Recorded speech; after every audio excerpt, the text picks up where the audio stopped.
Assalamualaikum warahmatullahi wabarakatuh. Bismillahirrahmanirrahim. Alhamdulillah wa bihi nasta'in. Wassalatu wassalamu ala Rasulillah sayyidil anbiya'i wal mursalin wa ala alihi wa ashabihi ajma'in. Ikhwan fillah yang Allah muliakan, kembali kita memanjatkan puji serta bersyukur kepada Allah. Kita awali materi kita pagi hari ini dengan sama-sama mengucap Alhamdulillah Rabbil Alamin. Mudah-mudahan kebaikan yang telah Allah mudahkan, Allah lebih sempurnakan lagi untuk kita seberataan. Salawat dan salam mudah-mudahan selalu Allah curahkan kepada Nabi besar Muhammad sallallahu alaihi wasallam, juga kepada keluarga, sahabat dan pengikut beliau ila yaumil qiyamah. Ikhwan fillah yang Allah muliakan, insyaallah materi kita pagi hari ini terbagi kepada 3 bagian. Namun insyaallah kada lawas dengar 3 kena panjang. Yang pertama, kita menyempurnakan materi sebelumnya tentang yang pertama kemarin, tujuan hidup yang Allah berikan kepada kita di dunia yang bersifat sementara dan pasti akan kita tinggalkan ini adalah semata-mata beribadah kepada Allah, karena ini merupakan tempat transit. Disitulah kita diberikan kesempatan berbekal. Dan Allah mengatakan bekal yang terbaik adalah bertakwa.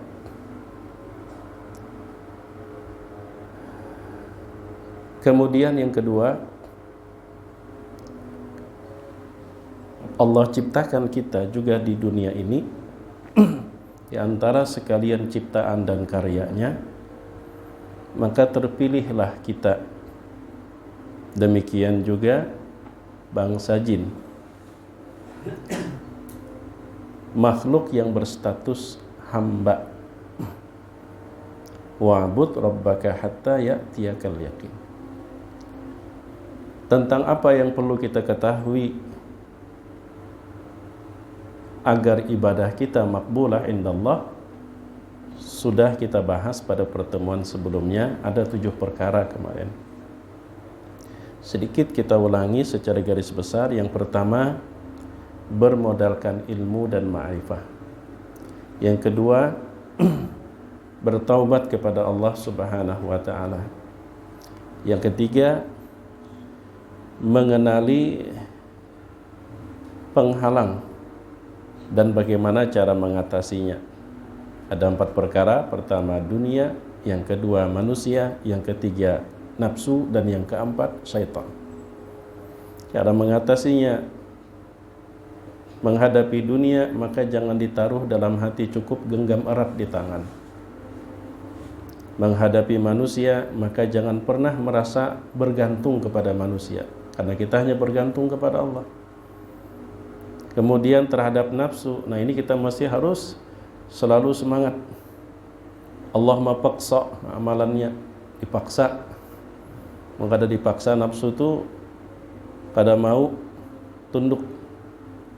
Salah satunya kita berpuasa. Kita melatih kemampuan untuk mengendalikan nafsu. Dan yang ketiga, syaitan. Berkali-kali Allah ingatkan, dia musuh nyata, dia musuh nyata.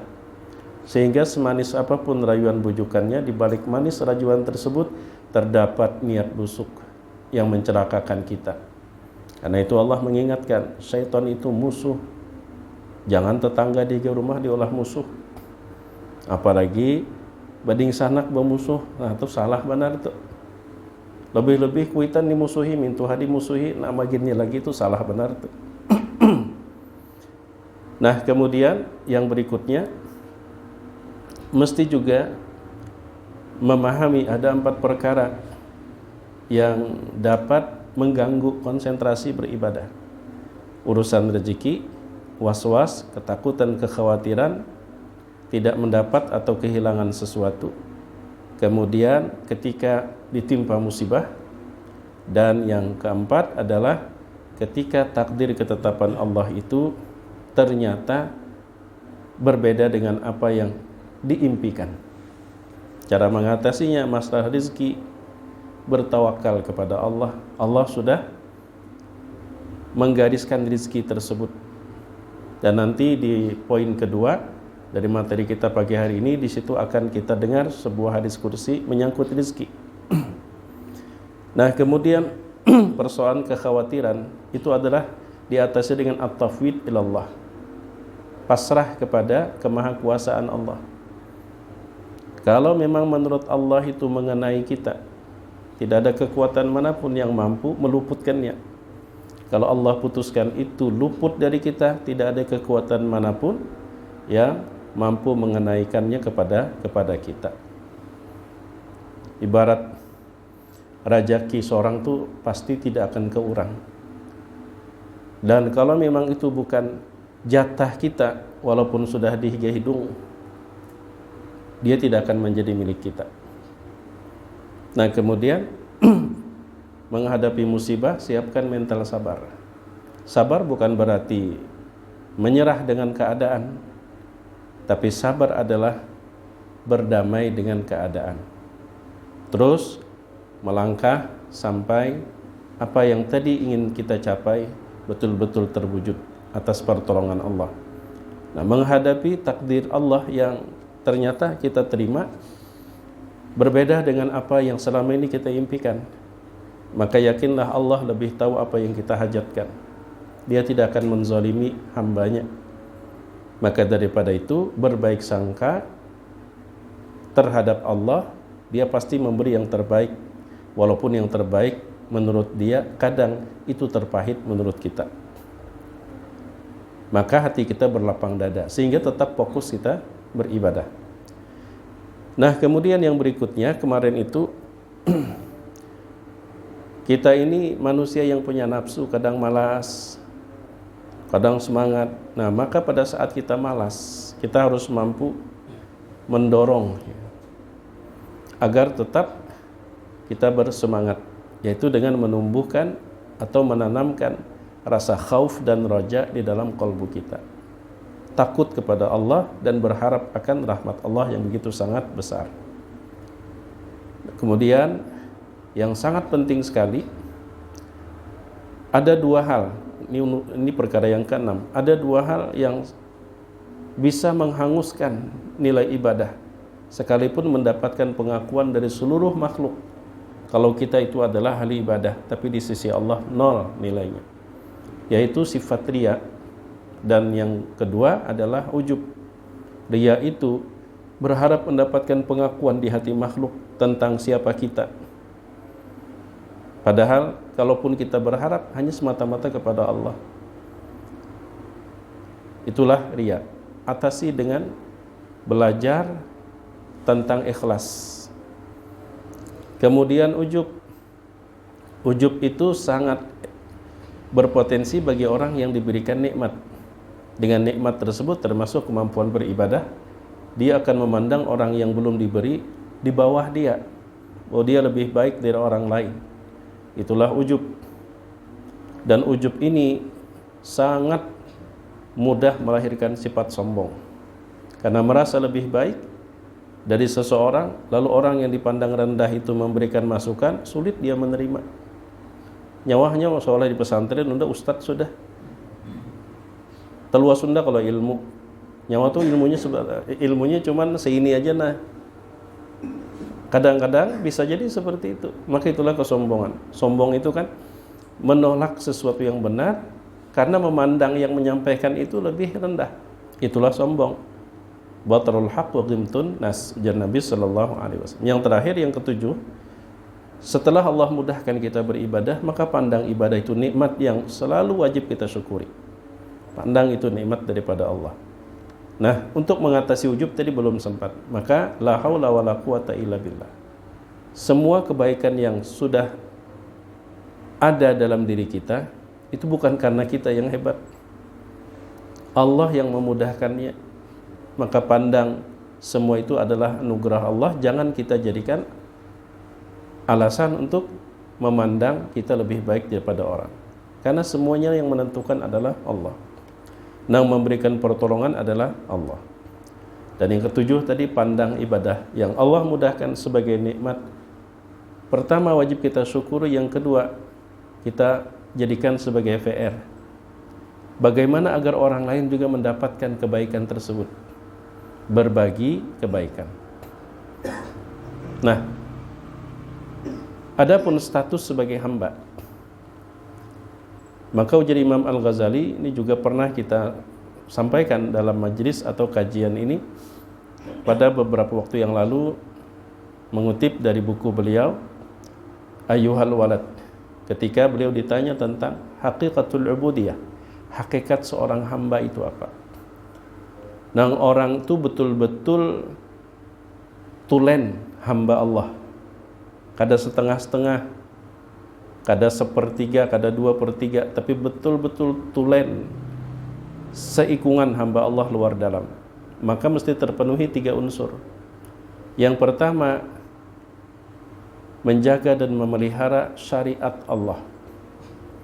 Nang disuruh digawi, nang dilarang jauhi, tinggalkan. Itu yang pertama. Yang kedua, lapang dada menerima apapun yang Allah tetapkan, takdirkan.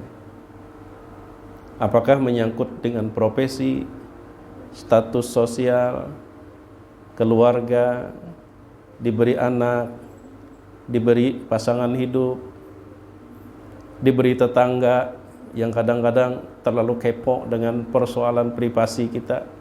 Semua itu kan Allah yang menentukan. Bagaimana kita menyambutnya dengan lapang dada, dengan ridha. Karena yang namanya hamba itu anti protes. Kalau protes itu bukan hamba namanya. Nah, bisa jadi saingan, protes kan. Nengaran anak buah itu apa, ujar atasan kalau bahasa Banjarnya. Itu yang kedua. Sedangkan yang ketiga adalah selalu mengutamakan ridhonya Allah. Kalau betul-betul menjadi hamba Allah, ridha Allah selalu harus lebih diutamakan dibandingkan keinginan-keinginan yang datang dari selain Allah Subhanahu wa taala, termasuk nafsu kita sendiri. Lebih mengutamakan ridhonya Allah. Nah, termasuk kita berpuasa untuk mendapatkan pengampunan, kan imanan wahtisaba. Karena kita beriman kepada Allah dan kita mengharap ridhonya, mengutamakan ridhonya. Mengutamakan ridhonya, itu yang nomor 1. Nah, 3 perkara itulah kalau terpenuhi, maka sosok yang ada pada diri 3 perkara tersebut tulen hamba Allah. Nah, sehingga pada suatu ketika tidak terpenuhi 3 unsur tersebut, umpama nomor 1, nomor 2 aja dalam diri kita, berarti kita hanya menjadi hamba Allah 2/3.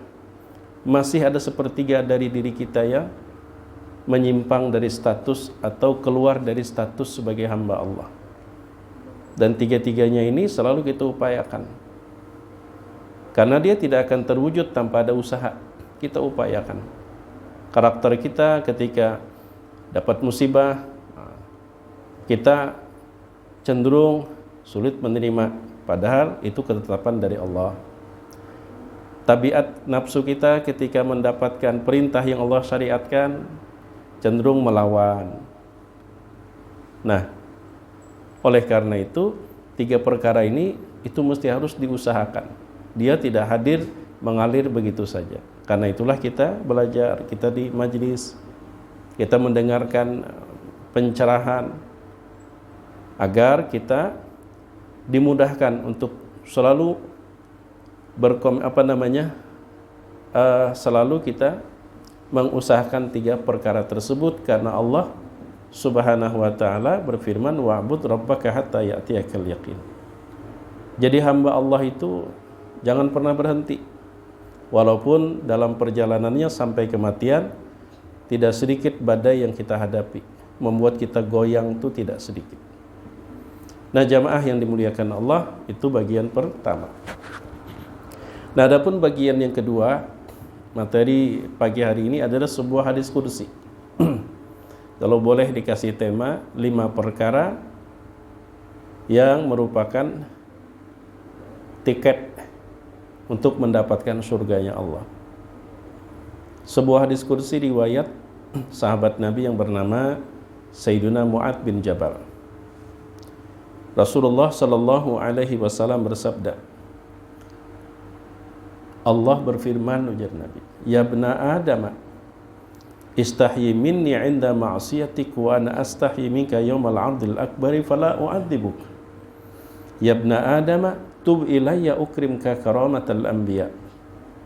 Ya bna Adam, la tuhawwil qalbaka 'anni fa innaka in hawwalta qalbaka 'anni akhdhuluk fala ansuruk.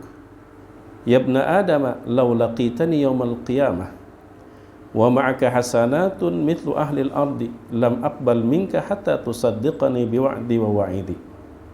Ya ibna Adam, innani anar razzaq wa antal marzuq wa ta'lamu anni uwafika rizqaka fala tatruk ta'ati bisabab rizq fa innaka in tarakta ta'ati bisabab rizqika awjabtu 'alayka 'uqubati. Ya ibna Adam, ihfaz li hadhihi al-khisal al-khamsa wa lakal jannah."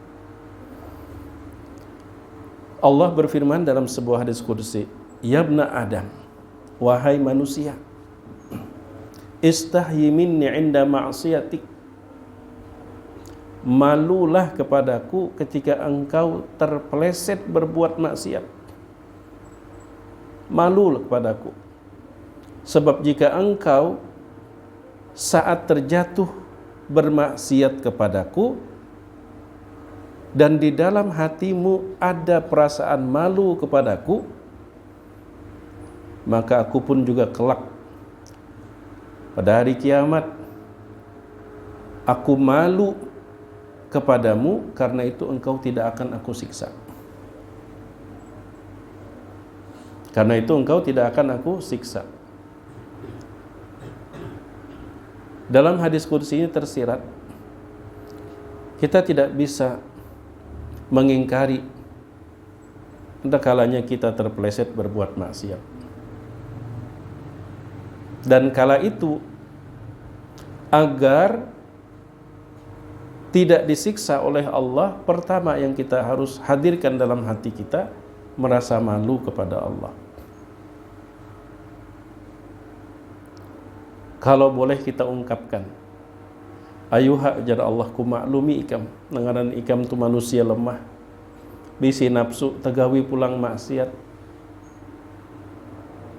supan barang ikam lawan aku. Di mana rasa malumu itu nanti menjadi sebab aku tidak akan menyiksamu kelak pada hari kiamat. Malu aku juga menyiksa engkau. Makanya Nabi mengatakan al-haya'u minal iman. Rasa malu itu tumbuh karena masih adanya iman di dalam hati. Tapi sudah urat malunya sudah putus.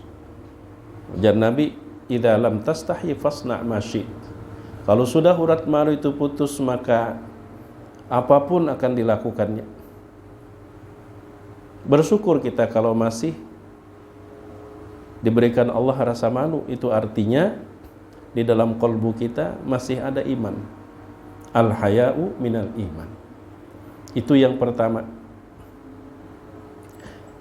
Yang kedua, ya ibna Adam, wahai manusia, tub ilai ukrimka karamatal anbiya. Bertaubatlah kepadaku, engkau akan kumuliakan bagaimana aku memuliakan para nabi. Tub ilayya, bertaubatlah kepadaku. Karena sebenarnya Allah itu sangat tidak ingin dan tidak doyan menyiksa hambanya. Saking tidak inginnya itu, di dalam surah Al-Kahfi kan disebutkan, wa rabbukal ghafuru dzur rahmah law yu'akhidhuhum bima kasabu la'ajjala lahumul adzab.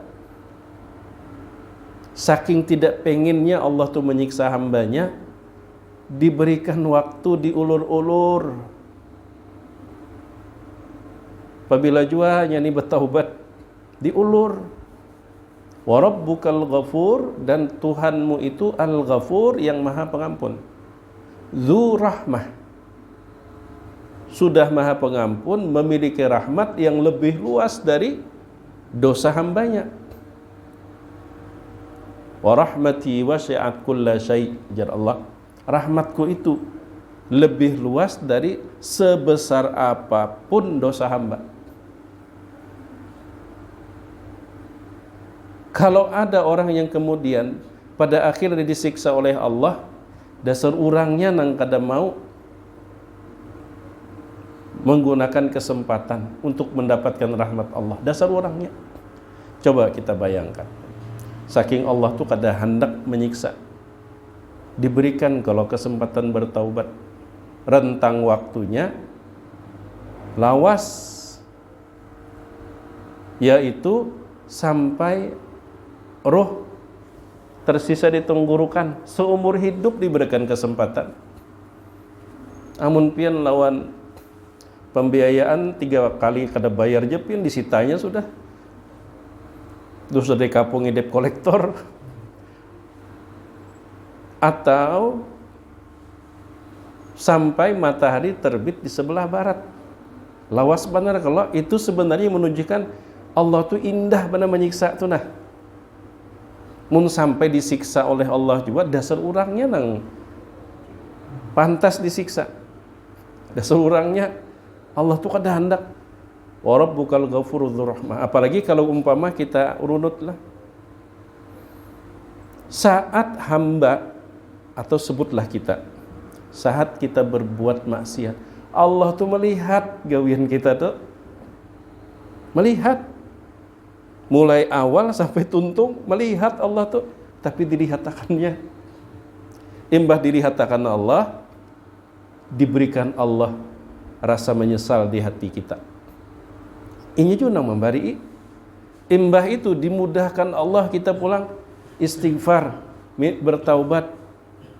Imbah kita mau menerima kemudahan istighfar dan taubat, itu pun ditutupi Allah, kada dipermalukan Allah gawian kita tuh. Diampuninya pulang, imbah diampuni disayanginya pulang.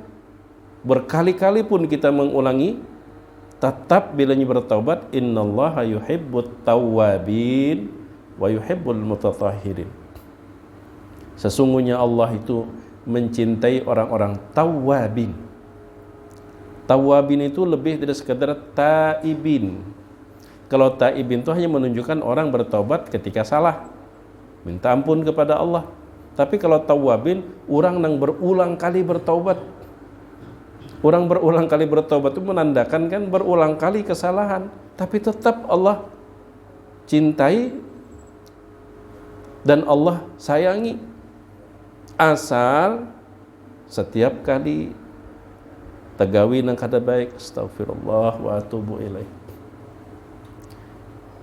Bahkan Nabi menyampaikan, ujar Nabi sallallahu alaihi wasallam, barang siapa nang membaca, ulun yakin pian sering juga mendengar, astaghfirullahal azim alladzi la ilaha illa huwal hayyul qayyum wa atubu ilaih. Membaca istighfar, taubat dengan redaksi demikian, Allah ampuni dosa-dosanya sekalipun sebanyak buih di lautan.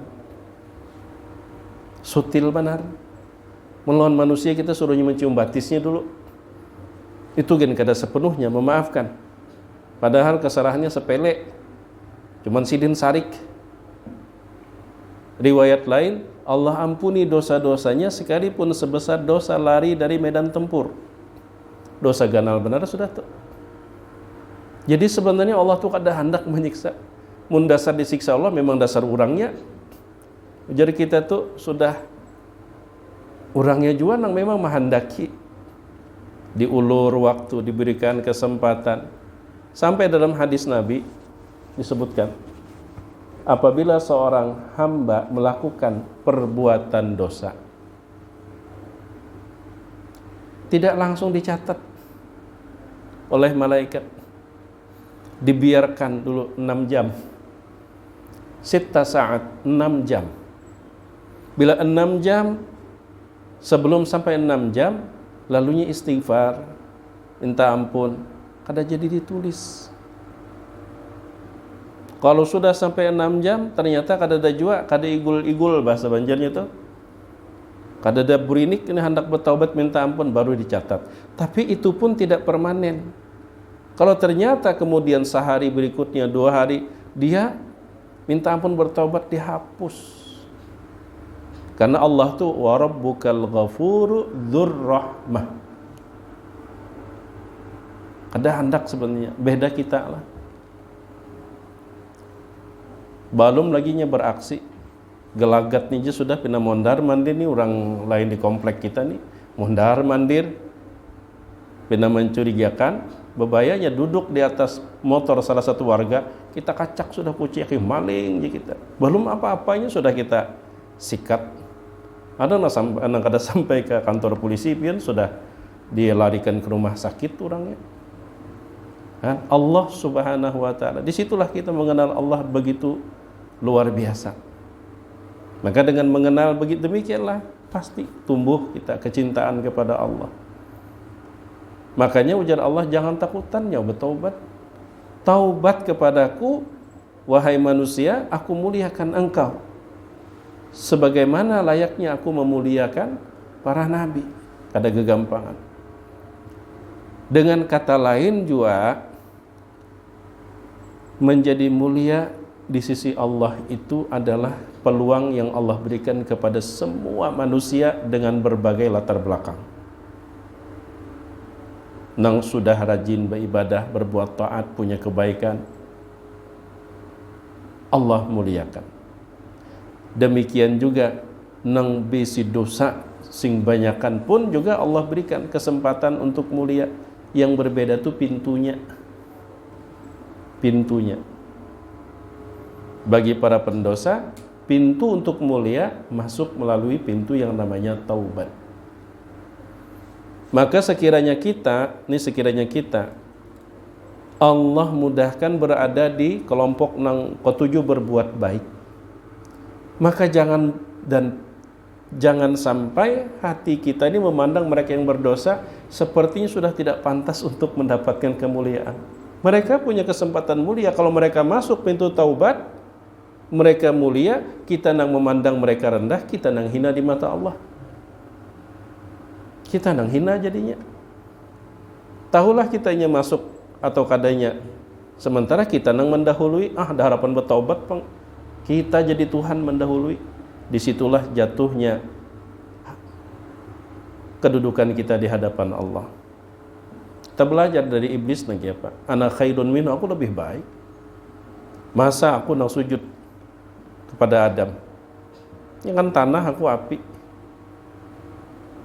Nah, ketika memandang orang lain seperti tidak punya peluang untuk mulai di sisi Allah hanya karena di mata kita mereka sedang berbuat maksiat, berbuat dosa, disitulah ujub, merasa lebih baik dari orang. Apalagi melakukan perbuatan yang berlebihan, memutuskan dari rahmat Allah. Dah harapan lagi pang itu. Menit gawiannya itu sudah pencirian ahli neraka sudah. Nang kayak kita nang jadi Tuhan. Padahal kan dalam hadis Nabi ada di dunia ini ujar Nabi gawiannya gawian ahli neraka dari awal sampai menjelang akhir. Sampai-sampai antaranya dengan neraka itu tinggal sehasta aja lagi. Zira.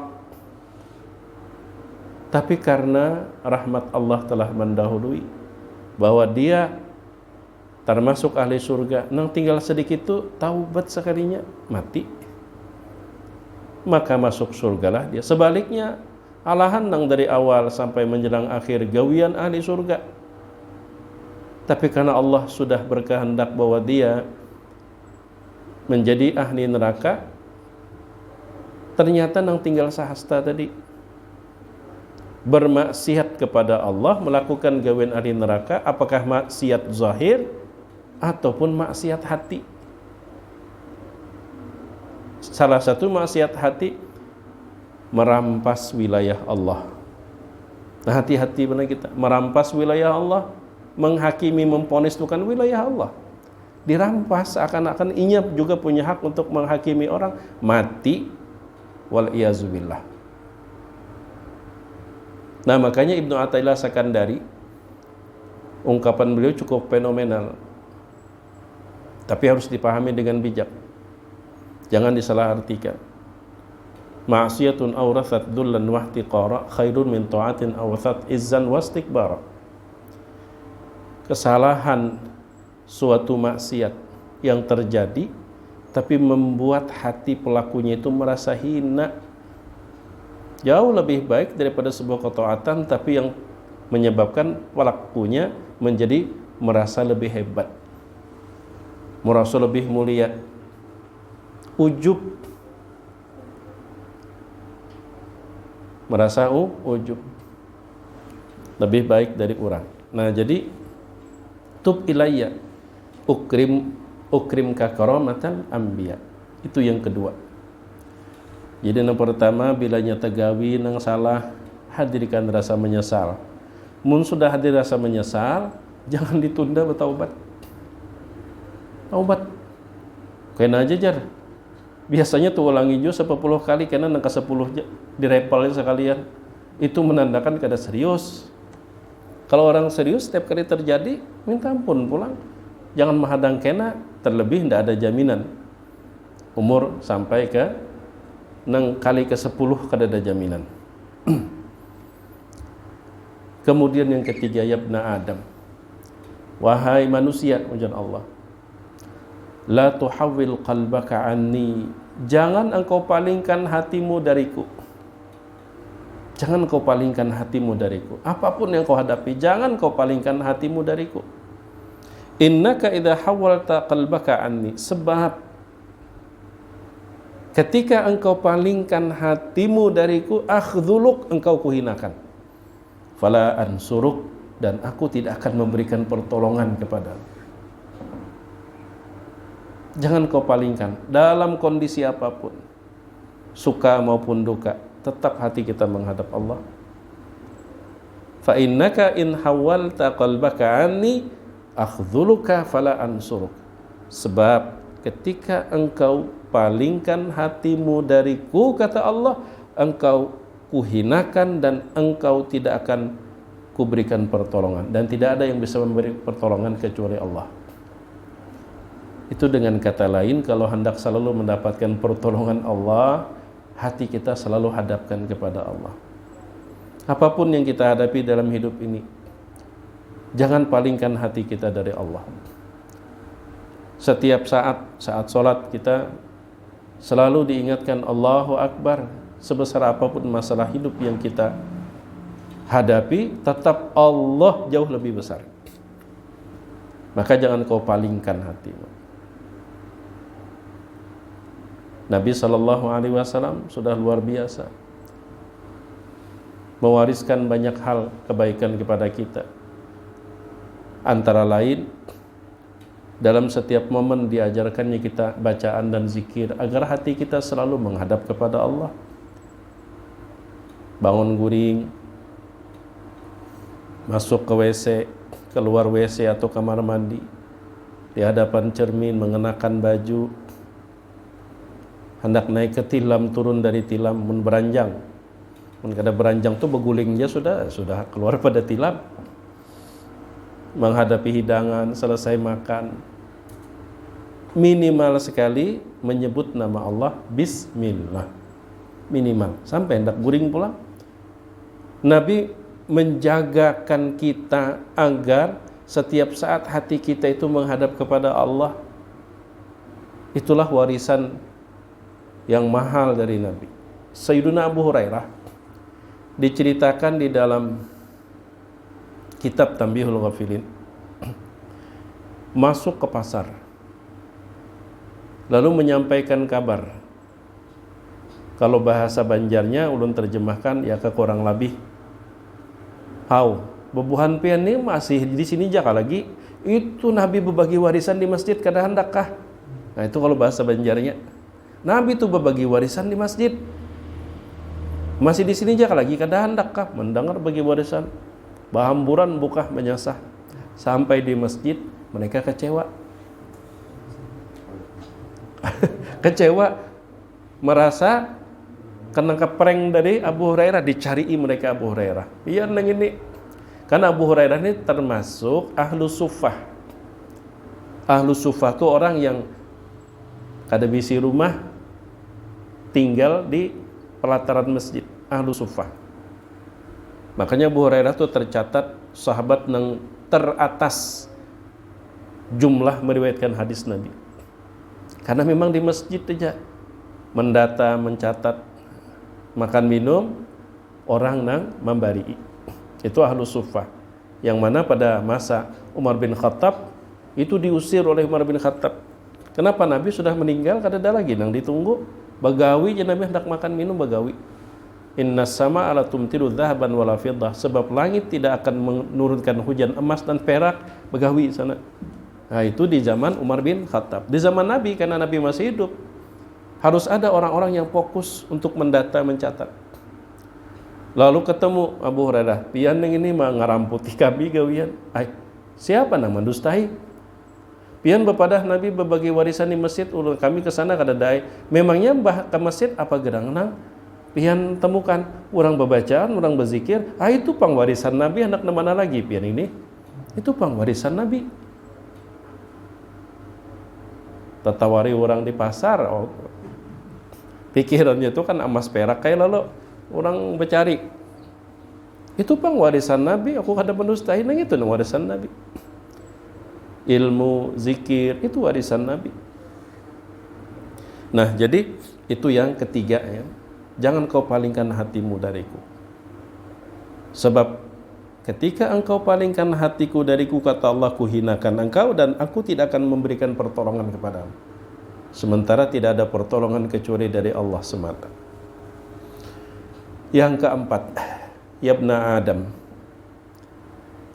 lau laqitani yawmal qiyamah, seandainya pada hari kiamat engkau menjumpai aku, wa ma'aka hasanatun, bersamamu setumpuk kebaikan, kada tanggung-tanggung, mithlu ahlil ard, seberapa jumlah manusia, seberapa jumlah nih, masing-masing berisi kebaikan, kumpulakan.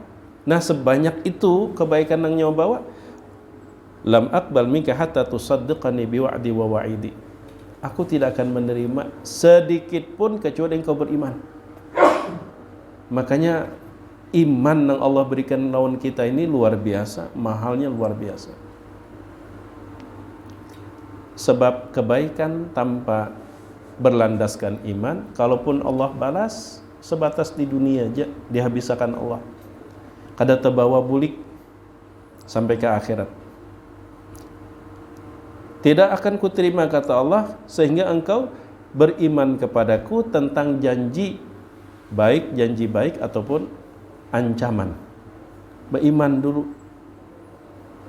Itu yang keempat. Sedangkan yang kelima, ya ibna Adam, innani anar razzaq, sesungguhnya akulah yang maha memberi rezeki, nang menetapkan, nang mengatur berapa banyak sedikitnya, aku jar Allah. Sedangkan engkau wa antal marzuq, engkau tuh hanya pihak yang menerima, bukan menentukan, bukan memberi, pihak menerima. Dan rizki, wa anta ta'lamu anni uwaffika rizqak, dan engkau tahu aku tidak mengurangi sedikit pun yang sudah kujatahkan, kada kukurangi, kujamin sudah. Wa ma min dabatin fil ardi illa 'ala Allahi rizquha, selama makhluk itu hidup Allah sudah tetapkan berapa rizkinya, udah Allah jamin. Karena rizki sudah aku jamin, kata Allah, fala tatruk ta'ati bisabab rizq, jangan engkau tinggalkan ketaatanmu kepadaku hanya alasan urusan rezeki. Jangan kau tinggalkan taat kepadaku dengan sebab urusan rizki. Kenapa? Fa innaka in tarakta ta'ati, sebab jika engkau tinggalkan ketaatan kepadaku bisabab rizqika, dengan alasan rizki, padahal sudah ku jamin, awjabtu 'alaika uqubati, ku pastikan engkau akan dapat siksaku. Rizki sesuatu yang Allah sudah jamin dan sudah ditetapkan. Surga dan neraka belum, karena surga dan neraka itu sebenarnya masuk kategori qadar. Sudah kita bahas perbedaan qada dan qadar. Qadar itu adalah ketetapan Allah yang Allah tetapkan sejak azal, tapi berdasarkan pilihan kita yang sudah Allah ketahui berdahulu saat kita berada di persimpangan pilihan. Ini sebelah sini jalan ke surga, jalan ke sana neraka. Kita ini cagaran memilih yang mana Allah sudah tahu sejak azal. Berdasarkan pilihan itulah Allah tetapkan. Allah tetapkan. Maka jangan sampai kita fokus kepada sesuatu yang sudah Allah jamin sampai mengabaikan yang belum terjamin. Tugas kita tinggal bagaimana memprioritaskan.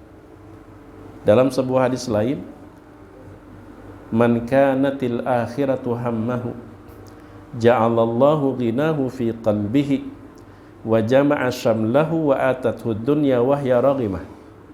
Barang siapa yang lebih dia utamakan dalam pikirannya adalah urusan akhirat, Allah jadikan rasa kaya itu di dalam hatinya.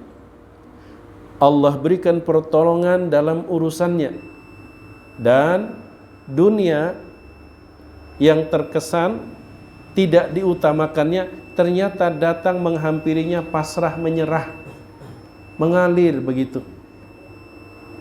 Tapi sebaliknya ujar Nabi, man kanatid dunya hammahu, sebaliknya barang siapa nang lebih utama nang jadi pikirannya itu adalah urusan dunianya, ja'alallahu faqrahu baina ainai, Allah jadikan rasa miskin, rasa fakir itu selalu terpampang di depannya. Wa syattata syamlahu, dan Allah tidak memberikan pertolongan untuk urusan-urusannya. Dunia nang diutamakannya, walam ya'tihi minad dunya illa ma quddidalah. Sedangkan dunia nang diutamakannya ternyata tidak datang kepadanya melebihi dari yang sudah digariskan oleh Allah. Labihnya kada uyuhnya iya, uyuh fisik, uyuh pikiran. Nabi menyampaikan demikian, tinggal kita mengatur dalam kalbu kita. Nah, ini 5 perkara. Alhamdulillah lengkap. Malu, taubat, jangan palingkan hati dari Allah, beriman dengan baik dan benar, kemudian yakin rizki sudah Allah tetapkan, maka jangan sampai ketaatan kepada Allah diabaikan hanya dengan alasan urusan rezeki.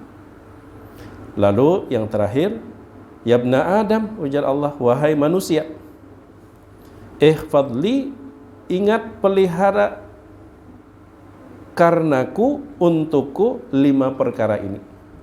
Walakal jannah, dan kupastikan untukmu surgaku. Nah, itu poin yang kedua. Poin yang ketiga ini singkat. Ulun bebawaan.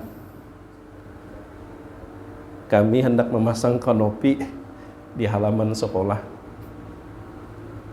Nah, rincian anggaran ada ulun buat di dalam amplop. Bebawaan ini ulun kada mewajibkan. Nang mana hendak umpat bergabung, alhamdulillah. Nang mana ibaratnya itu memiliki pintu-pintu kebaikan di lain, sudah fokus ke sana pun juga jangan ampih. Ulun bebawaan. Jadi insya Allah ulun tinggal 10 amplop pas belah lah. Ulun bebawaan. Mbah, kebaikan itu jangan kita monopoli solongan. Mudah-mudahan ini menjadi sedekah jariyah karena guna kegiatan siswa dan siswi yang mulai tingkat MI, MTS sampai aliyah, terutama untuk sholat berjamaah, karena untuk ruangan aula itu kada cukup. Lalu halaman, alhamdulillah kurang lebih 3 minggu yang lalu kita sudah selesai memasang blok paping. Nah, ternyata sudah bukan selesai sih, tinggal mengunci sebelah, mungkin ya sekitar 1% lagi selesai. Lalu kemudian dari pihak guru-guru sekolah, bagusnya di kenopi yang pulang, hadangnya itu urun bebawaan. Nah, jadi itu yang ketiga, Mudah-mudahan Allah selalu menjadikan kita menjadi bagian dari setiap kebaikan yang Allah perlihatkan sehingga kita melihat, mendengar dan mengetahui. Ampun maaf, ini yang mungkin dapat ulun sampaikan. Ampun maaf jika ada salah maupun khilaf. Terima kasih atas waktu maupun kesempatannya. Jazakumullah khairan. Selamat menikmati dan terus menjalankan ibadah di bulan yang baik ini. Semoga Allah menerima dengan nilai dan hasil yang memuaskan. Subhanakallahumma wa bihamdika asyhadu an la ilaha illa anta astaghfiruka wa atubu ilaik. Assalamualaikum warahmatullahi wabarakatuh.